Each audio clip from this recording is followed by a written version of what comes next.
Hello guys, welcome to my channel. कैसे हैं आप लोग?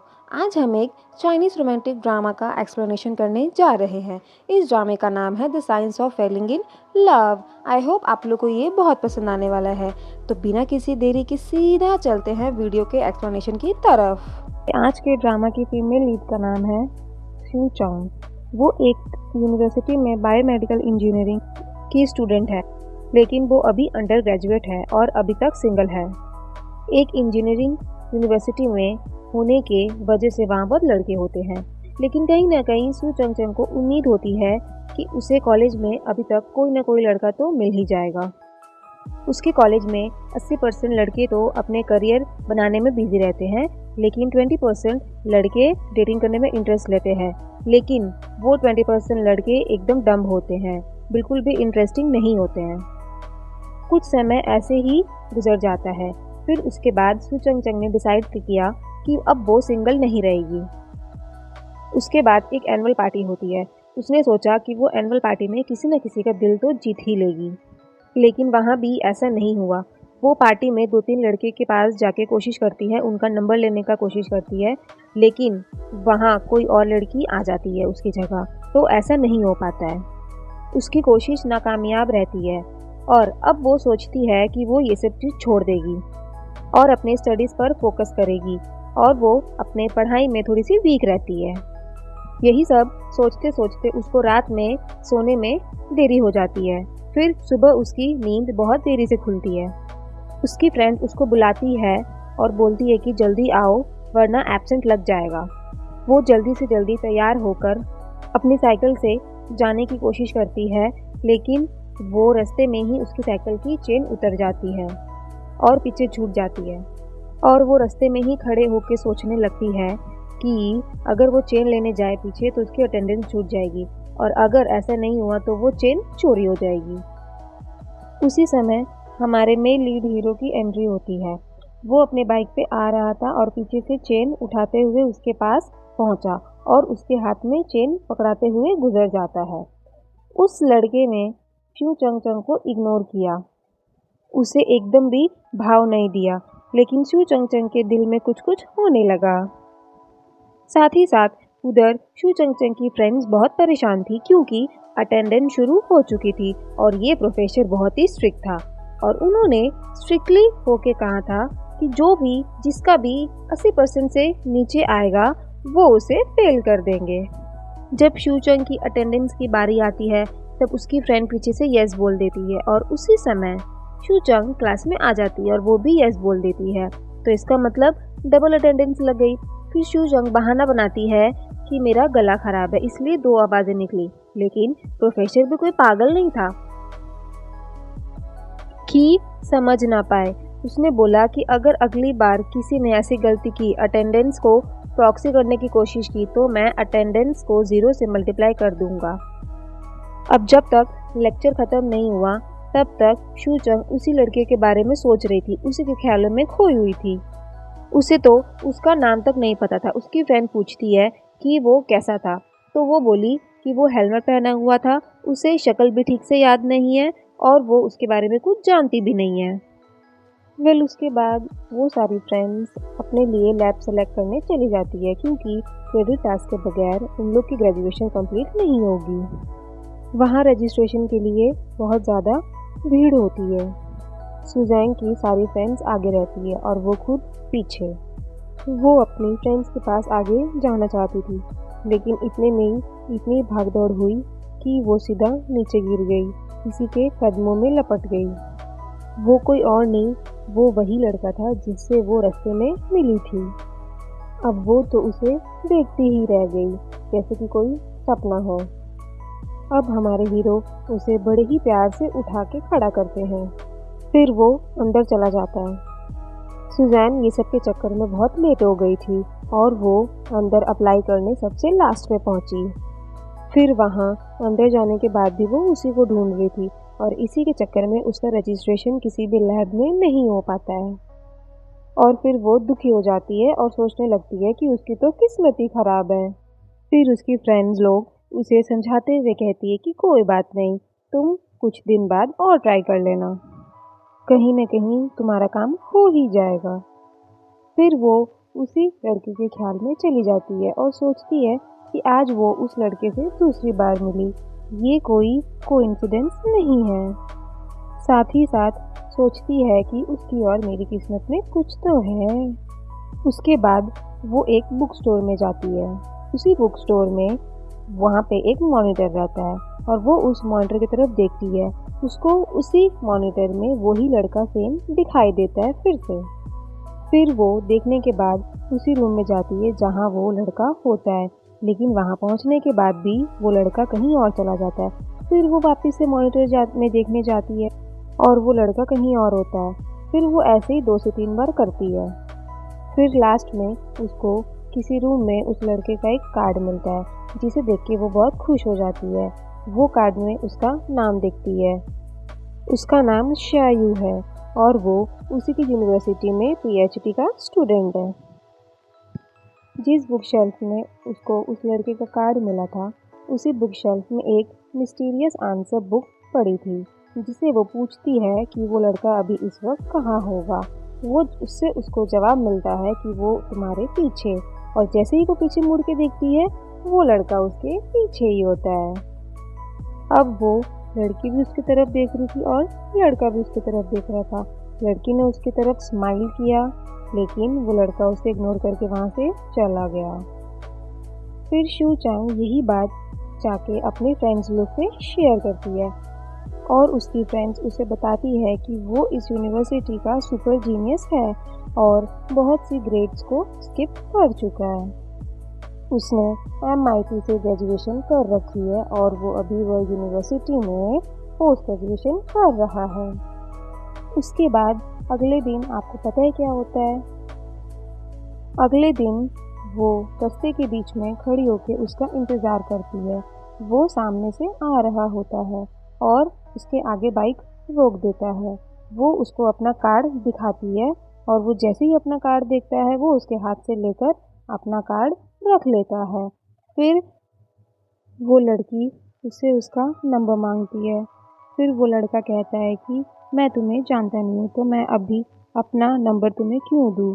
फिर वो लड़की डायरेक्ट उसके मुंह पे बोलती है कि आई लाइक यू, मैं तुम्हें पसंद करती हूँ। उसके बाद उसे ये सुनने में कोई हैरानी नहीं होती है। इसके बाद नेक्स्ट सीन में हम ये देखते हैं कि वो शूचैंग को अपने साथ एक लैब में लिए खड़े रहता है और वो वहीं पे उस लड़की से एक फॉर्म साइन करवाता है और कहता है कि तुम यहीं पे एफिलिएट हो जाओगी, मतलब किसी भी चीज़ से अटैच होना। वो वहीं उस लैब से अटैच हो जाएगी। और फिर शूचैंग ये सारी बातें जाके अपने फ्रेंड्स लोग को बताती है। ये सुन के उसकी फ्रेंड्स लोग बोलती है कि तुम एक स्ट्रिक्ट लैब में गई थी जहाँ पे सिर्फ इंटेलिजेंट और जीनियस लोग ही जाते हैं, हमारे जैसे अंडर ग्रेजुएट लोग वहाँ पे बिल्कुल भी नहीं जाते हैं। इनफैक्ट वो एक साइंटिस्ट और जीनियस लोगों का ही लैब है, वहाँ पे सिर्फ वही लोग जाते हैं। तुम पहली हो जो वहाँ पे गई हो। अगले सीन में हम देखते हैं कि शूचैंग उस लैब में पहुँच जाती है। जैसे ही वो उस लैब के अंदर घुसती है, वो देखती है अपने इर्द गिर्द लोग जो कंप्यूटर साइंटिस्ट में बात कर रहे होते हैं। अपने इर्द गिर्द वैसे लोग देखती है, उसको कुछ समझ में ही नहीं आ रहा होता है। वो खुद को वहाँ बहुत लो फील कर रही है। उसके बाद 2-3 जीनियस उसके पास आकर उससे पूछते हैं कि तुम्हें यहाँ किसने रखा। वो कहती है कि मुझे यहाँ शूचैंग ने रखवाया है। वो ये सुन के हैरान हो जाते हैं। फिर ये सब सुन के वो लोग उसे अपना लैब चेक करवाते हैं, सब चीज़ दिखाते हैं और ये भी बताते हैं कि वहाँ पे क्या क्या एक्सपेरिमेंट्स होते हैं, क्या क्या काम होता है। वो लोग उसे सब कुछ बताते हैं। इतने में ही शूचैंग वहाँ पे आ जाता है और वो उससे मिलती है, उसके पास जाती है और शूचैंग उसके साथ बहुत ही कोल बिहेव कर रहा होता है। फिर वो डायरेक्टली उससे पूछती है कल के बारे में जो हुआ था, कि वो उसे लाइक करती है। तब शूचैंग उस लड़की को बोलता है कि मैं काम की बातें 8 बजे के बाद करता हूँ, पहले नहीं, काम के वक्त सिर्फ काम। फिर शूचैंग कहती है ठीक है। वहाँ पे लैब में सारे जीनियस सुजैन को ऐसे ट्रीट कर रहे थे जैसे वो उसकी गर्लफ्रेंड हो। वो सब उसे बहुत अच्छा ट्रीट कर रहे थे और उसकी गर्लफ्रेंड समझ रहे थे। फिर कुछ ही देर बाद उन लोगों को रियलाइज़ हो जाता है कि वो उसकी गर्लफ्रेंड नहीं होती है, वो उसे अपने लैब में काम करवाने के लिए लाया है एक एक्सपेरिमेंट के लिए। सूचैंग वहाँ पे सबसे जूनियर थी, इसीलिए बेचारी को सारी साफ सफाई सारा काम उसे करना पड़ता था, सबका डेस्क साफ सब कुछ। लेकिन वो उस लड़के का डेस्क साफ बहुत अच्छे से करती थी। डेस्क साफ करते करते उसकी नींद लग जाती है उसी के डेस्क पर। फिर थोड़ी देर बाद वो लड़का उसके सर पे आके खड़ा हो जाता है तो सूचैंग की आँख खुल जाती है। वो देखती है कि 8 बज गए। फिर वो उससे पूछती है कि आपने मेरा जवाब नहीं दिया अभी तक, मेरा जवाब दो। वो उसे कहता है कि अगर तुम मुझे सच में लाइक करती हो तो ये चीज़ तुम्हें एक्सपेरिमेंट करके साबित करना होगा, यानी कि साइंटिफिकली प्रूफ करना होगा। अगर तुम ये प्रूफ कर देती हो तभी मैं मानूंगा कि तुम सच में मुझे लाइक करती हो। और वो ये भी कहता है कि कभी कभी इंसान अपने खुद के इमोशंस ठीक से नहीं समझ पाते हैं, इसीलिए वो सूचैंग को ये चीज़ प्रूफ करवाने के लिए करवाता है और बोलता है कि एक्सपेरिमेंट के थ्रू तुम्हारा टेस्ट लूँगा कि तुम सच में लाइक करती हो या नहीं। तुम्हारे ब्रेन से डेटा एक्सट्रैक्ट करके देखेंगे, सब कुछ करके देखेंगे। ये सब तो उसका बहाना था। उसको तो सूचैंग को अपने एक्सपेरिमेंट में सिर्फ यूज़ करना था और वो वही कर रहा है। उसके बाद वो सूचैंग से बहुत सारे क्वेश्चंस पूछता है, उसकी पसंद और नापसंद के बारे में पूछता है, क्या करती है ये पूछता है और उसके बचपन के बारे में पूछता है। फिर सूचैंग इसका जवाब देते हुए अपने बचपन के बारे में खुश नहीं नज़र आती है। फिर वो सूचैंग की फ्रेंड्स के बारे में पूछता है। वो उसकी जितनी भी फ्रेंड्स होती है अपनी सारी फ्रेंड्स का नाम बता देती है। फिर वो पूछता है कोई और, तो वो सैड होके बोलती है नहीं कुछ नहीं। फिर इसी के बाद हमें सीधा फ्लैशबैक में ले जाते हैं और फ्लैशबैक में हम सबसे पहले ये देखते हैं कि सूचैंग के स्कूल में एक नया लड़का आया था जिसका नाम था ज़ूपेन। वो नया आया था, उसके बावजूद भी वो उनकी क्लास में फर्स्ट आया था और वो बहुत ही ज़्यादा ब्रिलियंट स्टूडेंट था। लेकिन एक प्रॉब्लम थी कि उसका वहाँ कोई दोस्त नहीं था। टीचर्स भी बहुत इनकरेज करती थी सबसे कि इसका दोस्त बनो, लेकिन वो इतना शाय था। उसके अंदर कोई एक साइकोलॉजिकल प्रॉब्लम थी। जब भी उसे कोई दोस्ती करने जाता था वो खुद ब खुद दूर हट जाता था, वो दोस्ती करने नहीं मांगता था और इसी की वजह से कुछ बच्चे उसे चिढ़ाते भी थे, उसका मजाक बनाते थे। फिर सूचैंग ये सब देखती थी, उसे ये सब देख के बिल्कुल भी पसंद नहीं आता था। वो उसके पास गई और उसका हाथ पकड़ के उसे बोली कि तुम मेरे साथ रहोगे और किसी से भी दोस्ती ज़बरदस्ती नहीं निभाया जाता, दोस्ती खुद ब खुद होती है। फिर अगले सीन में हमें ये देखने मिलता है कि ज़ूपेन और सूचैंग का परफॉर्मेंस आता है, स्टेज परफॉर्मेंस सबके साथ। वो परफॉर्मेंस करते करते ज़ूपेन के हाथ से बलून फूट जाता है और वो उसके बाद से डर जाता है उस बलून के फूटने से। उसके बाद वो कोई भी परफॉर्मेंस नहीं करता था और फिर उसकी मम्मी ने भी ये चीज़ नोटिस की थी उसी दिन। उसकी मम्मी उसका ये बिहेवियर देख के थोड़ा परेशान हो जाती है और उसे सीधा घर लेके जाती है और उसको बोलती है कि ये लो बलून। उसके पास बहुत सारे बलून रख देती है और उसे बोलती है कि इन सबको फोड़ो, हाथ से पैर से फोड़ो ताकि तुम्हारा डर निकले, क्योंकि मैं चाहती हूँ कि तुम आज के बाद डरो। वो खुद भी अपने पैर से बहुत सारे बलून फोड़ती है और फिर वो ये सब देख के रोने लगता है और अपने कान बंद कर लेता है। वो ये सब बर्दाश्त नहीं कर सकता था। पूरे स्कूल में उसकी सिर्फ एक ही फ्रेंड थी और वो थी सूचैंग। वो उस दिन बहुत ही सैड था क्योंकि उसका एक नंबर कम आया था। फिर सूचैंग यही चीज़ देख के उसे उसके घर भी उस दिन छोड़ने जाती है। फिर सूचैंग भी उसकी मम्मी के साथ और उसके साथ बैठ के खाना खाते हैं। वो लोग तीनों फिर बैठ के खाना खा रहे होते हैं। तभी उसकी मम्मी नोटिस करती है कि ज़ूपेन सूचैंग के साथ अच्छी तरीके से खाना खा रहा है, उसके बिहेवियर को नोटिस करती है। तो उसकी मम्मी ये सब देख के बहुत खुश होती है। वो सोचती है कि चलो कोई तो है जो मेरे बेटे की फ्रेंड है। जब भी ज़ो पैन अकेला बैठा दिखाई देता था तभी ज़ू जैंग उसके पास जाके बैठ जाती थी और वो लोग बहुत सारी बातें करते थे और उसे गिफ्ट्स भी देती थी। बदले में ज़ो पैन भी उसे गिफ्ट्स दिया करता था और ज़ो पैन ने उसे कहा कि तुम ही मेरी इकलौती फ्रेंड हो और मेरी बेस्ट फ्रेंड हो। उसके बाद जब शूचेंग अपनी बचपन की कहानी युवा को बता रही होती है तब उसी दौरान युवा सोचता है कि इसने तो मेरा नाम ही नहीं लिया, क्या ये मुझे भुला चुकी है? इसने तो मेरे बारे में जिक्र ही नहीं किया। सोचने वाली बात यह है कि इसने ऐसा क्यों कहा? तो इसने ऐसा इसलिए कहा क्योंकि ज़ो पैन ही ज़ुवा था और ज़ुवा को सब याद था, इसीलिए वो ऐसा सोच रहा था। उसके बाद अगले सीन में हम देखते हैं कि युवा शूचेंग के माथे पर एक मशीन लगाता है। वो लगाने के बाद उससे कुछ सवाल पूछता है। तो वो सबसे पहले ये पूछता है कि क्या तुम मुझे लाइक करती हो? शूचेंग कहती है यस आई लाइक यू। तो बदले में युवा कहता है कि बोलने से कुछ नहीं होता और वो बोलती है कि तुम्हें देखते ही मेरी हार्ट बीट बहुत तेज़ हो जाती है और मैं ब्लश करने लगती हूँ। लेकिन ये सुनने के बाद भी युवा कुछ न कुछ फैक्टर गिनवा ही देता है। यही सब के कारण शूचेंग अपना प्यार साबित नहीं कर पाती है। इसी के वजह से शूचेंग का लैब में टाइम बहुत टफ चल रहा था। शूचेंग वहाँ पे सबसे जूनियर थी, उसको काफ़ी हद तक नॉलेज नहीं था, तो बहुत सारे सीनियर्स उसको अपने हिस्से का भी काम करवाया करते थे।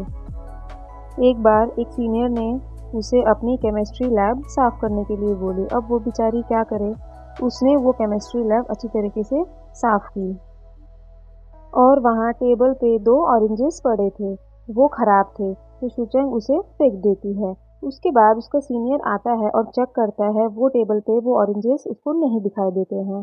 फिर वो बोलता है कि ये ऑरेंजेस एक्सपेरिमेंट के लिए काम आने थे, लेकिन तुमने उसे फेंक दिए।